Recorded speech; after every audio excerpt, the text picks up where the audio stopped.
Hello, Texas 4-H. My name is Molly Keck, and I am with the Texas A&M AgriLife Extension Service and the Department of Entomology. I am also one of the authors on the 4-H Entomology Guidelines. These videos were developed to help you better understand what you need to know for the Entomology Identification Contest. Remember, for each specimen, you need to know their common name, what order they're found in, what their life cycle is, what type of mouthparts they have, their host or location or where they are found, and their significance. Are they a pest, beneficial, inconsequential, or variable? Diptera is the order for all of the different types of flies, and this is a fairly large order. We're going to be covering a handful of specimens. The host is going to depend on the species. They are either considered pest beneficial, a couple of them are also variable, there's one that's inconsequential, so the significance varies among the species, but they do all have a complete life cycle. In this order, the mouth parts can vary as well. Some are haustellate and some are maybe a little bit more mandibulate, but varying degrees of different types of sucking mouth parts. We'll cover the junior flies, dipterans first, and then we'll cover those that the intermediates and seniors need to know. So the first one are crane flies. One thing about Diptera is that all dipterans only have one pair of wings, or 2 wings total. And instead, their second pair of wings has been modified into something called a haltere. And these are like little knobs that where the second set of wings might be found.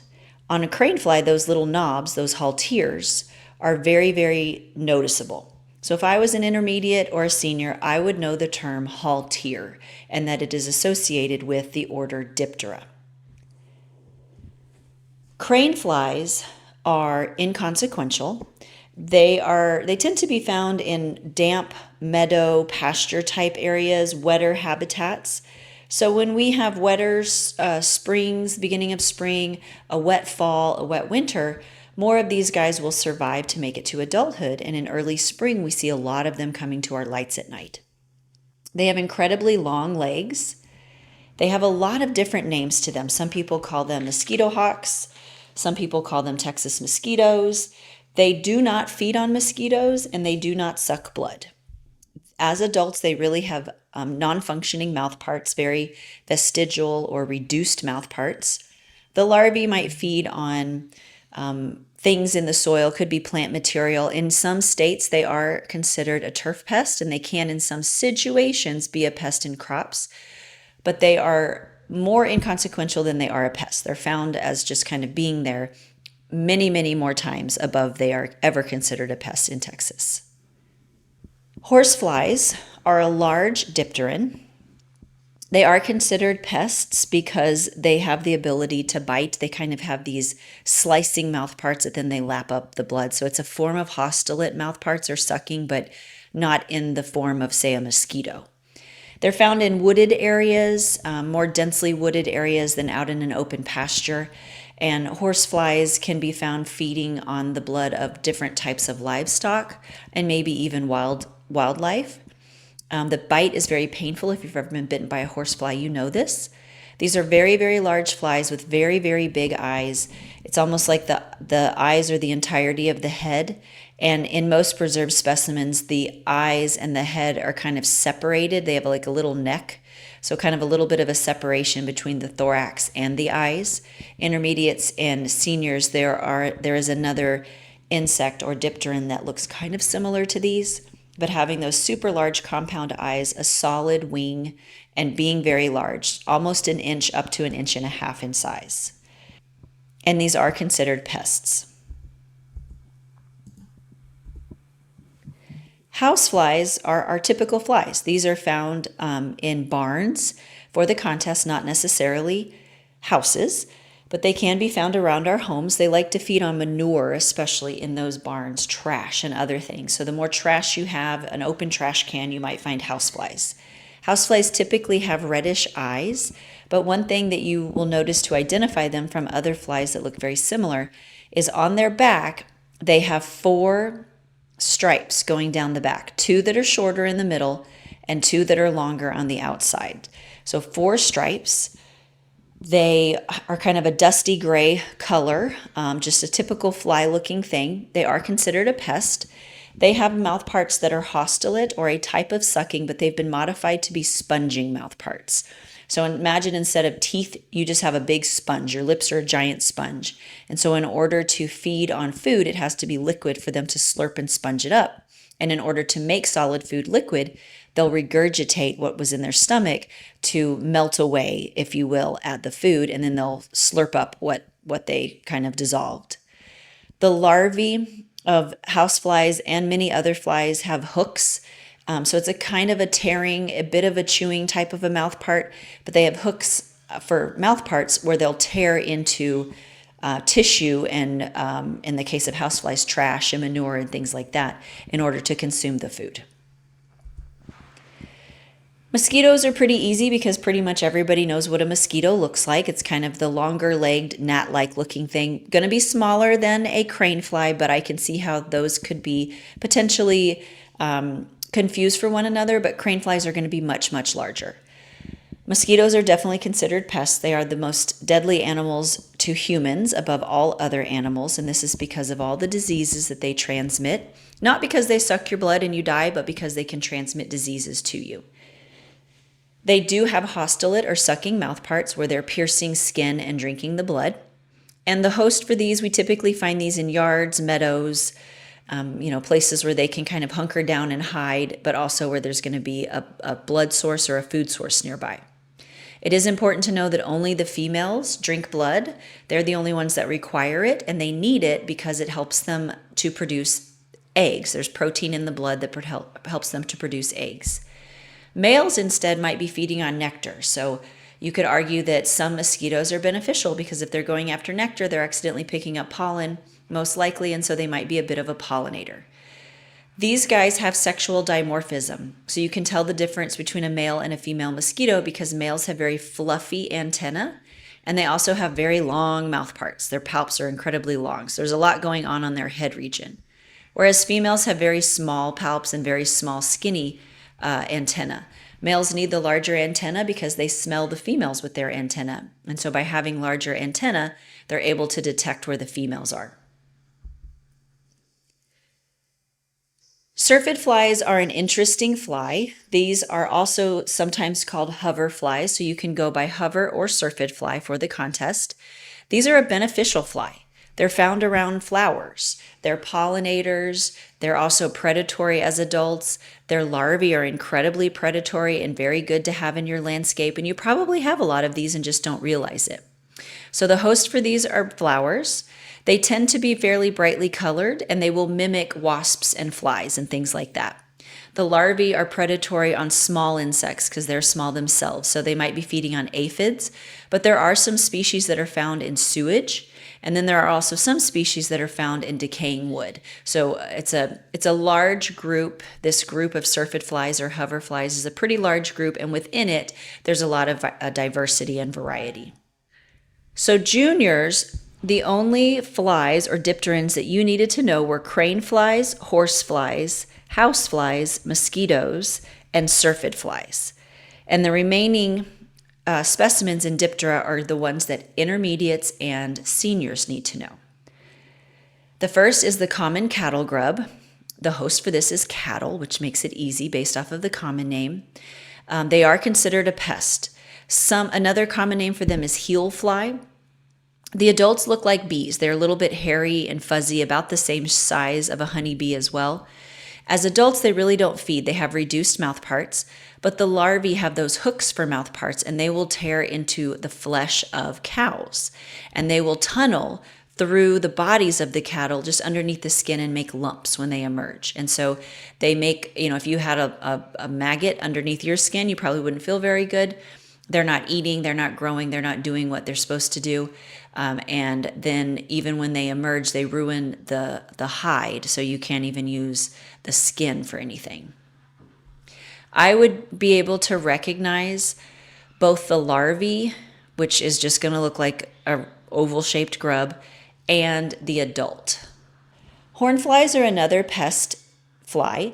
These are small flies, and when you look at them at rest, they kind of have a V shape, or they look like a a jet or an airplane or something like that.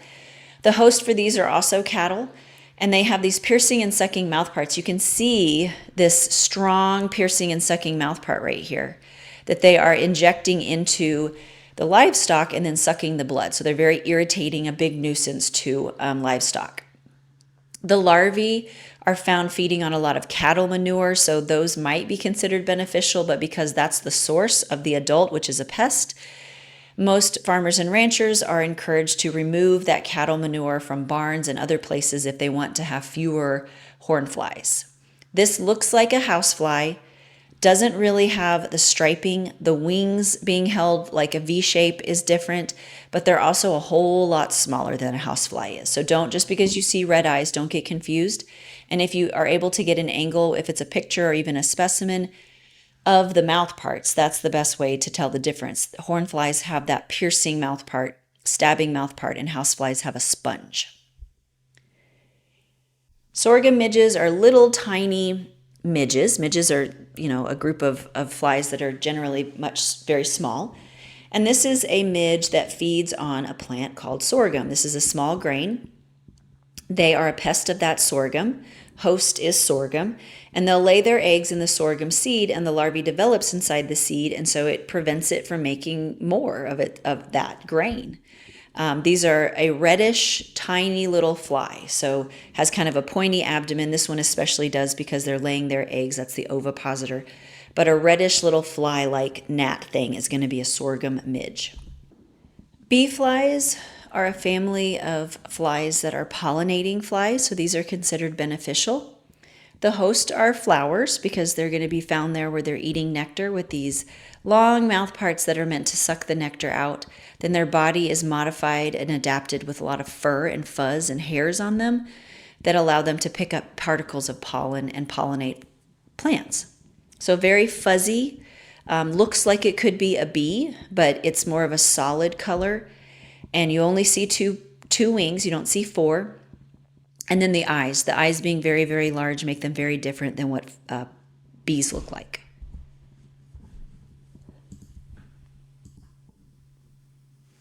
Black flies or buffalo gnats are a pest fly that's kind of a humpbacked biting fly.